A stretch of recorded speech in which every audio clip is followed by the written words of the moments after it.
Okay दोस्तों, सबसे पहले सेक्शन 80C। ये सेक्शन आपके टैक्स सेविंग जर्नी का पहला और सबसे महत्वपूर्ण कदम है। ये टैक्स सेविंग सेक्शंस का सुपरस्टार है। सेक्शन 80C के तहत आप कई तरह के इन्वेस्टमेंट्स और एक्सपेंसेस पर टैक्स बेनिफिट्स पा सकते हैं। बेसिकली आप अलग अलग चीजों में इन्वेस्ट करके अपनी टैक्सेबल इनकम से DRH लाख रुपए तक बचा सकते हैं। यह एक शानदार तरीका है अपने पैसे को ग्रो करने का। सोचो ऐसे, गवर्नमेंट कह रही है, अरे अपनी सारी मेहनत की कमाई हमें देने के बजाय क्यों ना इसे वाइजली इन्वेस्ट करो। ये एक विन विन सिचुएशन है। तो आप ये पैसा कहाँ लगा सकते हैं? चलिए कुछ पॉपुलर ऑप्शंस देखते हैं। देखो, पब्लिक प्रोविडेंट फंड PPF, ये एक लॉन्ग टर्म सेविंग्स ऑप्शन है जो गवर्नमेंट बैक्ड है। Equity linked savings scheme ELSS, यह मार्केट लिंक्ड है और इसमें हाई रिटर्न्स की पोटेंशियल है। और नेशनल सेविंग सर्टिफिकेट NSC जैसे ऑप्शंस हैं। यह फिक्स्ड रिटर्न्स देता है और काफी रिलायबल है। मुझे पता है ये एलियन लैंग्वेजेस जैसे लगेंगे, लेकिन यकीन मानो इतने कॉम्प्लिकेटेड नहीं है। थोड़ी रिसर्च और सही गाइडेंस से आप इन्हें आसानी से समझ सकते हैं। PPF एक super safe long term savings option है। ये उन लोगों के लिए परफेक्ट है जो रिस्क नहीं लेना चाहते। ELSS मार्केट से जुड़ा है, इसलिए इसमें तेजी से ग्रो होने की पोटेंशियल है, लेकिन थोड़ा रिस्क भी है। और NSC ये उन लोगों के लिए है जो फिक्स्ड रिटर्न्स चाहते हैं। ये उस रिलायबल फ्रेंड जैसा है जो हमेशा फिक्स्ड रिटर्न्स देता है। सबसे अच्छी बात, ये गवर्नमेंट बैक्ड है, इसलिए इसमें कोई रिस्क नहीं है। आप चूज कर सकते हैं कि आपके लिए क्या बेस्ट है। हर ऑप्शन के अपने फायदे और नुकसान हैं, इसलिए सोच समझकर डिसीजन लें। ऑलराइट, नेक्स्ट सेक्शन 80D जो हेल्थ इंश्योरेंस के बारे में है। ये सेक्शन आपको और आपके परिवार को फाइनेंशियल सिक्योरिटी देने के साथ साथ टैक्स बेनिफिट्स भी देता है। और सच में दोस्तों, आजकल अच्छी हेल्थ इंश्योरेंस सिर्फ आपकी वेल बीइंग के लिए ही नहीं, बल्कि आपके वॉलेट के लिए भी इम्पोर्टेंट है। हेल्थ इंश्योरेंस आपको अनएक्सपेक्टेड मेडिकल एक्सपेंसेस से बचाता है और साथ ही आपको पीस ऑफ माइंड भी देता है। सेक्शन 80D के तहत आप अपने स्पाउस, अपने बच्चों और यहाँ तक कि अपने पेरेंट्स के लिए हेल्थ इंश्योरेंस के प्रीमियम्स पर डिडक्शंस क्लेम कर सकते हैं। ये डिडक्शंस आपको सिग्निफिकेंट टैक्स सेविंग्स दे सकते हैं। मुझे पता है आप क्या सोच रहे होंगे, लेकिन प्राजक्ता, हेल्थ इंश्योरेंस तो ऑलरेडी एक एक्सपेंस है, लेकिन यह एक्सपेंस आपको फ्यूचर में बड़े फाइनेंशियल बर्डन से बचा सकता है। मैं समझती हूँ, लेकिन इसे ऐसे देखो, यह गवर्नमेंट से अपनी और अपने लव्ड वंस की केयर करने के लिए थोड़ा समथिंग बैक पाने जैसा है।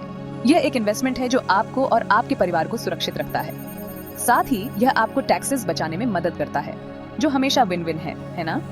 Imagine the relief of knowing you're covered in emergencies and also saving money on taxes. So don't wait. Get your health insurance today and enjoy these benefits. Okay, चलो house rent allowance या HRA के बारे में बात करते हैं। HRA एक ऐसा बेनिफिट है जो सैलरीड एम्प्लॉइज को मिलता है और यह उनके रेंट एक्सपेंसेस को कवर करने में मदद करता है। यह आप सभी लोगों के लिए है जो रेंटेड प्लेसेस में रहते हैं। अगर आप एक टेनेंट हैं, तो यह जानकारी आपके लिए बहुत यूजफुल हो सकती है। अगर आपकी सैलरी में HRA इंक्लूडेड है, तो आप एग्जेम्पशंस क्लेम कर सकते हैं और अपनी टैक्सेबल इनकम कम कर सकते हैं। ये आपके एनुअल टैक्स बर्डन को सिग्निफिकेंटली रिड्यूस कर सकता है। लेकिन कुछ कंडीशंस हैं, जैसे आपको रेंटेड प्लेस में रहना होगा और ऑब्वियसली रेंट पे करना होगा। इसके अलावा आपको रेंट रिसीट्स और रेंटल एग्रीमेंट जैसे डॉक्यूमेंट्स भी मेंटेन करने होंगे। आप कितना क्लेम कर सकते हैं, ये आपकी सैलरी में HRA कंपोनेंट और आप जिस सिटी में रहते हैं उस पर डिपेंड करता है। मेट्रो सिटीज में रहने वाले लोगों के लिए HRA बेनिफिट्स ज्यादा हो सकते हैं। ये थोड़ा कंफ्यूजिंग लग सकता है, लेकिन believe me, it's not rocket science. थोड़ी सी जानकारी और सही टूल्स के साथ आप आसानी से समझ सकते हैं कि आप कितने HRA एग्जेम्पशन के एलिजिबल हैं। कई ऑनलाइन कैलकुलेटर्स हैं जो आपको यह पता लगाने में हेल्प कर सकते हैं कि आप कितने HRA एग्जेम्पशन के एलिजिबल हैं। बस अपनी सैलरी डिटेल्स और रेंट अमाउंट एंटर करें और ये टूल्स ऑटोमेटिकली कैलकुलेट कर देंगे। तो अगली बार जब आप अपना रेंट पे करें, तो ये याद रखें कि ये आपकी टैक्स सेविंग्स में भी कंट्रीब्यूट कर सकता है। थोड़ी सी प्लानिंग और अवेयरनेस के साथ आप अपने फाइनेंशियल बेनिफिट्स को मैक्सिमाइज कर सकते हैं। बेनिफिट डेफिनेटली बोझ थोड़ा कम करने में मदद कर सकता है, इसे नजरअंदाज न करें। तो आपने होम लोन ले लिया है, कंग्रेचुलेशंस। घर खरीदना एक बहुत बड़ी अचीवमेंट है, लेकिन क्या आप जानते हैं कि आप अपने होम लोन पर पे किए गए इंटरेस्ट पर टैक्स डिडक्शंस पा सकते हैं? जी हाँ, आपने सही सुना। इनकम टैक्स एक्ट का सेक्शन 24B आपके होम ओनर जर्नी को थोड़ा आसान बनाने के लिए है। इंटरेस्ट पर आप मैक्सिमम 2 लाख रुपए पर ईयर तक डिडक्शन क्लेम कर सकते हैं। तो आपको न सिर्फ अपने ड्रीम होम में रहने को मिलता है, बल्कि साथ ही आप टैक्सेस पर भी कुछ पैसे बचा लेते हैं। ओके, चलो फ्यूचर के बारे में बात करते हैं। Retirement precisely. मुझे पता है रिटायरमेंट अभी बहुत दूर लग सकता है, लेकिन यकीन मानो यह आपके सोच से ज्यादा क्लोजर है। और अपने गोल्डन ईयर्स को सिक्योर करने का नेशनल पेंशन सिस्टम या NPS से बेहतर तरीका क्या हो सकता है?